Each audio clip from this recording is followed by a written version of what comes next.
Alors aujourd'hui je vais vous montrer comment démonter le pare-choc avant d'une Polo 4.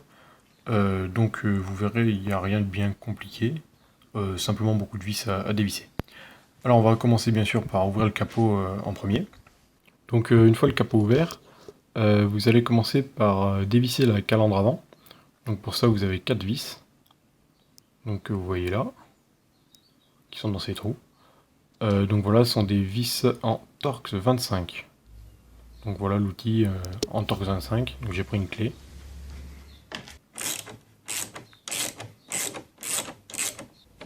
Puis après, je finis avec un tournevis.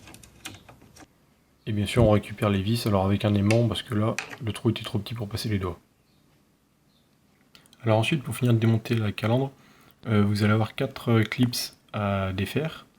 Donc on peut les voir là juste en dessous, que je soulève avec le tournevis. Voilà, vous en avez 4. Donc on voit ici, il y en a 2. Et ensuite 2 de l'autre côté. Pour les déboîter, il va falloir les soulever avec un tournevis. Et en même temps tirer sur la calandre. Donc vous voyez, on soulève comme ça soulève facilement.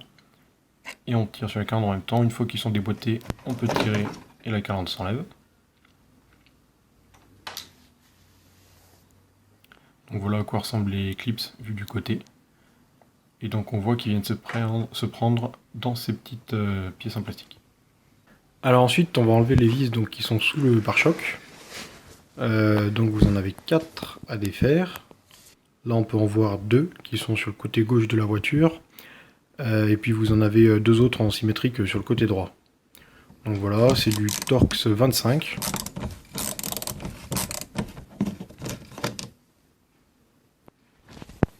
Donc ensuite, vous avez 3 petits clips en plastique qui maintiennent donc 2 parties, là les 2 parties que vous pouvez voir ici, qui les maintiennent ensemble normalement. Donc là, comme vous pouvez le voir, j'ai été obligé de faire sauter les petits morceaux de plastique qui tenaient ces 2 pièces, tout simplement parce que j'ai trouvé aucun moyen de les enlever proprement.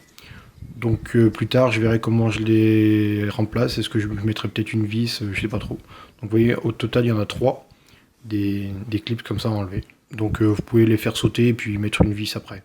Moi en tout cas c'est ce que je vais faire parce que j'ai trouvé aucun moyen de les enlever proprement.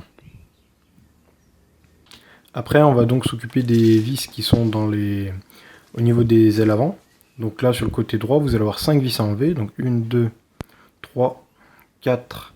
Et la cinquième se situe comme ça verticalement. Là je peux pas vraiment vous le montrer. Donc voilà, c'est du Torx 25, vous en avez 5 à enlever du côté droit. Là on peut voir celle qui était compliquée à atteindre, donc qui était verticale. Donc vous voyez, j'ai passé ma clé derrière. Donc voilà. Et vous avez bien sûr les 5 mêmes vis à enlever de l'autre côté. Ensuite on va repasser à l'avant pour enlever les 6 vis qui sont sur le dessus. Donc vous pouvez voir juste ici. Donc voilà, vous enlevez ces 4 vis. Il me semble que c'est du Torx 30 cette fois-ci. Ouais, c'est bien ça, c'est du Torx 30.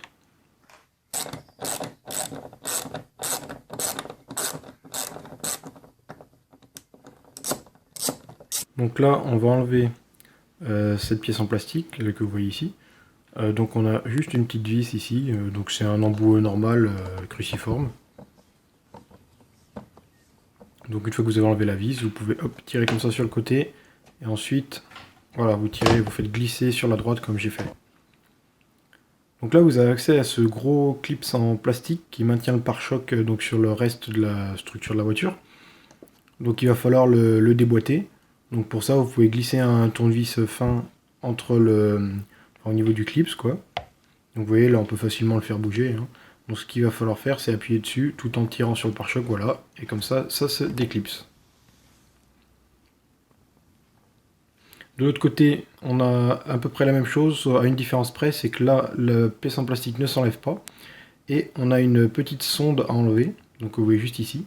Alors je sais pas ce que c'est exactement comme sonde, peut-être pour la température, je sais pas. Mais bon, voilà.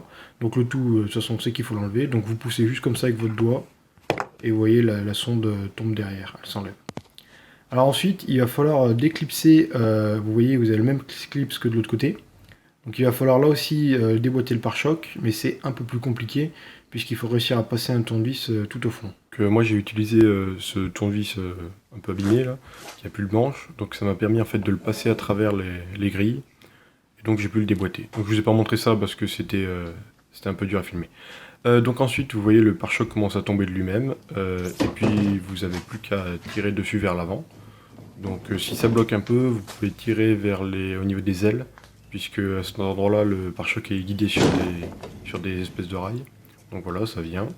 Et puis vous pouvez récupérer votre pare-choc. Donc là, voilà, il est démonté. Donc voilà, je vous ai fait une petite vue de l'avant du pare-choc.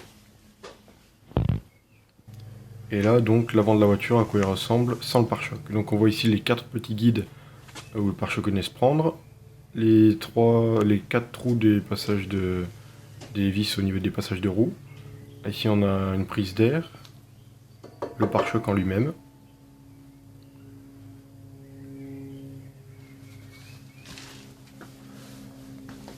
Donc là on a le radiateur devant bien sûr.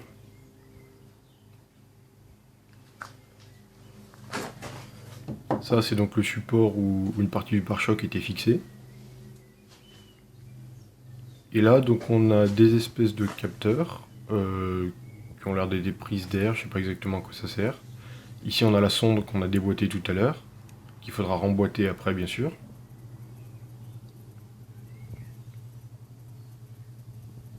Et là donc les endroits où les gros clips que vous avez déboîtés tout à l'heure se prenaient.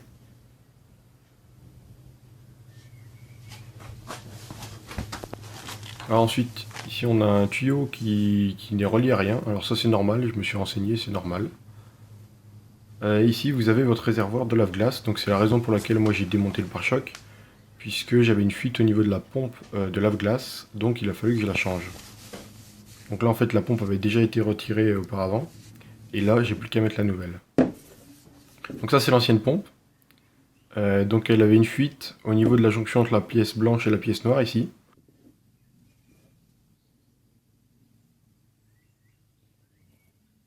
Donc j'ai pas pu la démonter, donc j'en ai racheté une nouvelle, bon ça m'a coûté 10 €. Donc voilà la nouvelle pompe. Alors les petits coudes que j'ai rajoutés dessus, je les ai pris sur l'ancienne pompe en fait, hein, ils n'étaient pas vendus avec la nouvelle.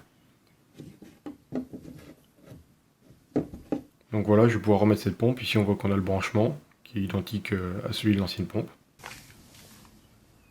Alors pour commencer, il va falloir démonter le bidon. Donc vous avez 3 écrous à enlever.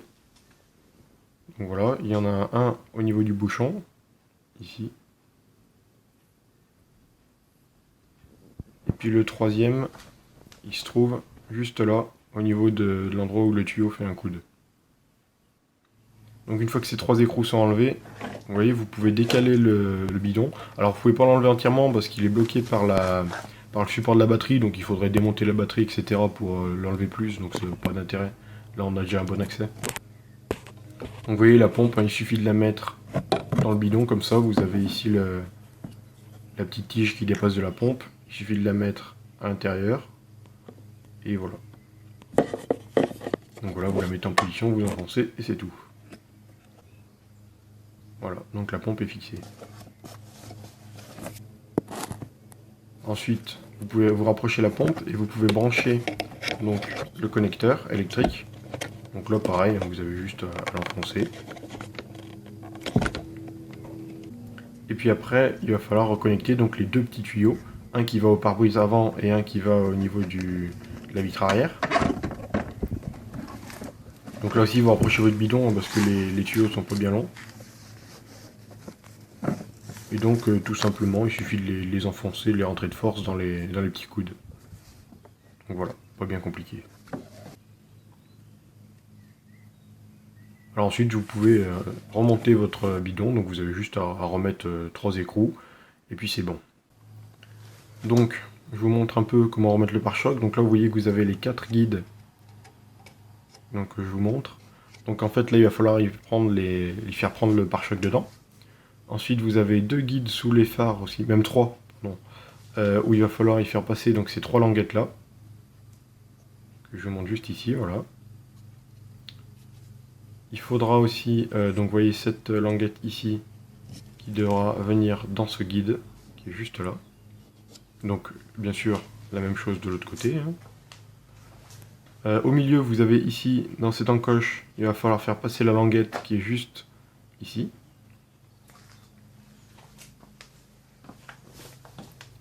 Ensuite, donc voilà, on a la même chose que de l'autre côté ici, les 4 guides, les fixations sous les phares. Voilà. Et ensuite, donc le pare-choc devra bien venir se poser sur la partie en plastique que je vous montre ici. Donc il faudra qu'il vienne poser dessus. Donc voilà, là j'ai remboîté le pare-choc. Donc vous voyez que ici c'est parfait, il est bien emboîté. Donc bien sûr les vis le tiendront bien en position pour pas qu'il bouge. Mais là pour l'instant c'est juste emboîté. On voit sous les phares que c'est bien ajusté. Donc les languettes sont bien prises. Donc pareil sur le dessus ça bouge un peu mais vous voyez que c'est bon. Il suffira de mettre les vis pour bloquer tout ça. Là pareil, hein, tout est bien pris, bien ajusté. Voilà. Alors en dessous, donc là comme vous le voyez, ici il faut que je fasse passer le pare-choc au-dessus de cette pièce en plastique. Donc là c'est pas le cas, il est un peu pris à moitié, donc ça il va falloir que je le rectifie. Donc voilà, je vais le repasser au-dessus. Donc je ferai ça juste après. Ensuite donc là il y a la sonde, bien la repasser aussi dans le pare-choc, pour plus tard pouvoir la rebrancher. Donc je la laisse là pour l'instant. Donc voilà la sonde, pour la rebrancher c'est pas bien évident. Donc moi ce que je fais c'est que vous voyez je passe ma main derrière. Donc voilà. Bon alors j'ai fait ça hors caméra, hein, c'était dur à faire. Donc voilà. C'est peut-être la partie la plus dure à faire de rebrancher cette sonde. C'est pas évident. Ensuite vérifiez bien que les clips, les deux gros clips que vous avez enlevés au début sont bien remis. Ensuite vous pouvez remettre donc la prise d'air juste là. Vous voyez vous avez une première languette à mettre comme ça. Voilà. Et puis ensuite vous poussez vers l'avant. Hop, et ça s'emboîte tout seul. Après vous remettez la vis, hein, bien sûr. Ensuite, vous avez les 6 vis à remettre sur le dessus. Ensuite, les 5 qui vont dans le passage de roue ici, et les 5 de l'autre côté aussi. Vous pouvez remettre hop, la calandre. Donc là, pour la remettre, il faut bien l'amener horizontalement, et pousser horizontalement, pour bien que les clips puissent se reprendre dedans.